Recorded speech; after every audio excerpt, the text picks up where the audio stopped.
Le thème que je veux partager avec toi ce matin, c'est Alléluia. La gloire de Joseph en Égypte. La gloire de Joseph en Égypte.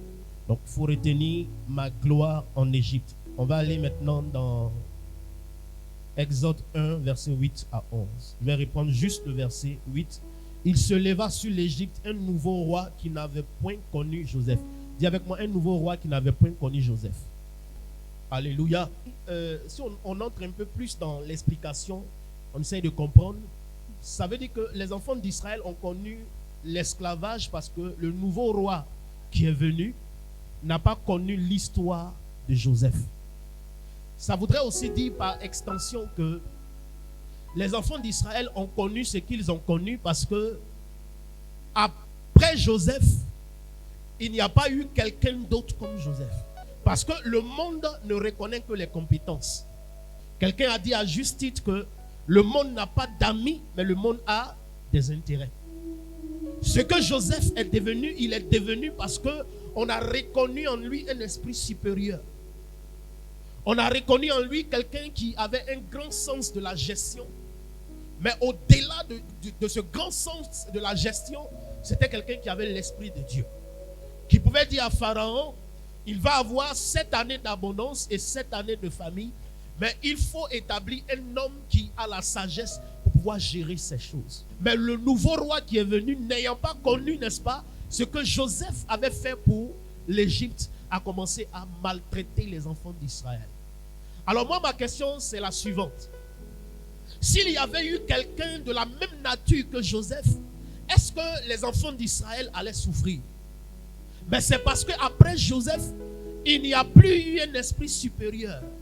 Après Joseph, tous ceux qui sont venus étaient des gens ordinaires, c'était des gens normaux. Après Joseph, il n'y a plus eu quelqu'un qui pouvait manifester cette sagesse suprême-là. Et c'est parce qu'il n'y avait pas quelqu'un comme Joseph que les enfants d'Israël ont été conduits à l'esclavage. Mais s'il y avait eu quelqu'un comme Joseph pour perpétuer, n'est-ce pas, cette dynastie, ou bien cette façon de faire là, assurément que les enfants d'Israël n'auraient pas connu, n'est-ce pas, l'esclavage. Et voilà pourquoi je dis qu'il nous faut des Joseph. Pour ne pas que l'Église entre dans l'humiliation. Pour ne pas que l'Église ne soit pas respectée. Il nous faut des gens comme Joseph. Des gens qui peuvent asseoir la respectabilité de l'Église. Des gens qui peuvent faire en sorte que l'Église soit respectée. Les enfants de Dieu soient respectés. Pas seulement des gens qui prient en langue. Pas seulement des gens qui prient beaucoup. Pas seulement des gens qui dansent beaucoup à l'Église. Mais il nous faut des personnes influentes dans la société qui vont amener les païens et les non-convertis, n'est-ce pas, à respecter l'Église. Parce que l'Église est digne de respect. Puisque Dieu lui-même respecte son Église, l'Église est digne de respect. Donc, vivement que le Seigneur puisse susciter des Joseph pour que l'Église soit respectée. Parce que le monde ne respecte que la force. Le monde ne respecte que la puissance. Le monde ne respecte que les résultats. Le monde ne respecte pas forcément ta piété. Parce que le monde dira que chacun est pieux à sa manière. Mais qu'est-ce qui fait la différence au-delà de la piété? C'est les résultats que tu peux produire. Si tu es à même, bien-aimé de Dieu, de réussir là où les autres échouent, le monde va te considérer. Et vivement que le Seigneur nous suscite des Joseph. Nous avons, bien-aimé de Dieu, notre place à prendre dans ce monde. Nous avons une place à prendre dans ce monde. Et c'est parce que les chrétiens ne le savent pas que les chrétiens ne sont pas considérés. Nous devons démontrer à ce monde-là que nous avons Jésus, c'est vrai. Nous sommes sauvés, nous avons le ciel, mais nous avons notre influence à imposer dans ce monde. Parce que la Bible dit, on n'allume pas une lampe pour la mettre sous le boisseau. La Bible dit qu'une ville qui est située sur une montagne ne peut rester cachée. Donc ça veut dire que ce n'est pas dans le plan de Dieu que toi et moi nous soyons cachés dans ce monde. Bien-aimés de Dieu, nous avons notre place à prendre dans ce monde. Dis avec moi, j'ai ma place à prendre dans ce monde. nous avons notre place à prendre dans ce monde. Ne pense pas que tu es chrétien juste pour venir danser à l'église. Je suis venu révolutionner ta mentalité ce matin. Pour te faire comprendre que nous devons nous faire respecter dans ce monde. Nous devons amener les hommes à respecter notre Dieu. Mais ça passe par qui? Par toi et par moi. Est-ce que je parle à quelqu'un? Quel que soit l'endroit où tu es, il faut que tu te distingues. Des gens comme Shadrach, Meshach et Abednego, ils ont défié le roi. Ils ont dit au roi, roi, vis éternellement. Mais on ne peut pas se prosterner devant ta statue parce que notre foi nous interdit cela. Notre adoration nous interdit cela. Le roi a tout fait, il y a eu des menaces, tout et tout. Eux-mêmes, ils ont vu comment la fournaise a été surchauffée. Mais Shadrach, Meshach et Abednego étaient fermes. Et ils ont dit au roi, le Dieu que nous servons avec passion et efficacité, ce Dieu-là est capable de nous sortir de la fournaise. Comment est-ce que le monde va nous respecter? Vous pensez que le monde va nous respecter parce qu'on danse à l'église? Vous pensez que le monde va nous respecter simplement parce qu'on prie? Le monde ne respecte que les résultats. C'est pourquoi je veux dire à quelqu'un, tu es obligé d'être puissant, tu es obligé d'être meilleur, tu es obligé d'imposer l'influence de Dieu dans ce monde. Dieu veut nous élever dans ce monde. Dieu veut nous élever dans ce monde, bien-aimé de Dieu, pour que son nom soit glorifié à travers nous. Il faut que tu le comprennes. Alors, pour que cela soit réalisable, il faut deux choses.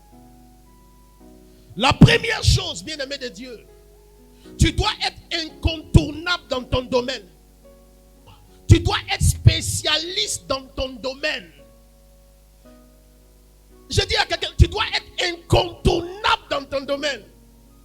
La Bible dit, lorsque le roi Saül est devenu fou, parce que l'Esprit de Dieu l'avait quitté, on a demandé qu'on fasse intervenir un joueur de harpe. Mais là-bas, il y avait plusieurs joueurs de harpe.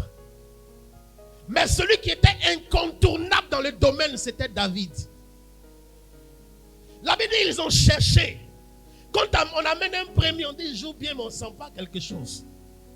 On amène un autre, il fait, mais ce n'est pas ça encore. On amène un quatrième, un cinquième, un dixième, on dit, il fait, mais ce n'est pas ce qu'on recherche. Mais quand David est arrivé, parce qu'il ne joue pas la harpe seulement avec le talent naturel. Mais quand il joue, l'Esprit de Dieu qui est sur lui se manifeste. Quand David a commencé à jouer et que le roi a commencé à être apaisé, on dit c'est lui là qu'on veut. Frère, sœur, je suis venu te dire ce matin que dans ce que tu sais faire là, tu dois t'arranger à être incontournable. De sorte qu'on dise, c'est vrai, il y a plusieurs qui font ça, mais c'est lui là que nous on veut. Frère, sœur, tu dois t'arranger à être incontournable. De sorte qu'on dise, tout le monde peut faire ça là, mais lui là, il est différent, il est spécial. C'est un spécialiste dans son domaine. Et je prie que cette onction-là vienne sur toi.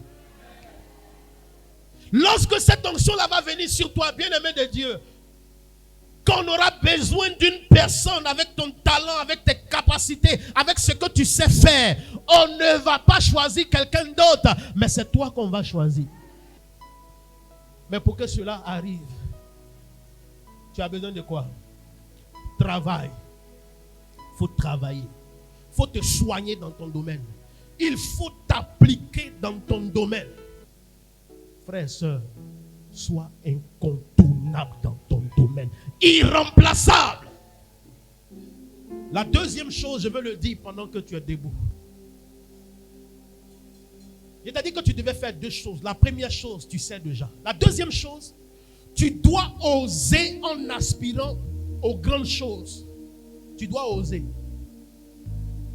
Esther est devenue reine par le conseil de Mardoché, son oncle. Tu dois oser.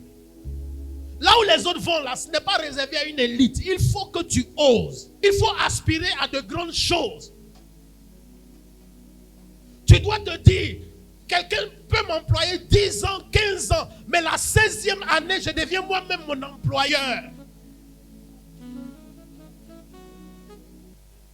Si tu ne vois pas grand, Dieu ne fera pas de grandes choses dans ta vie.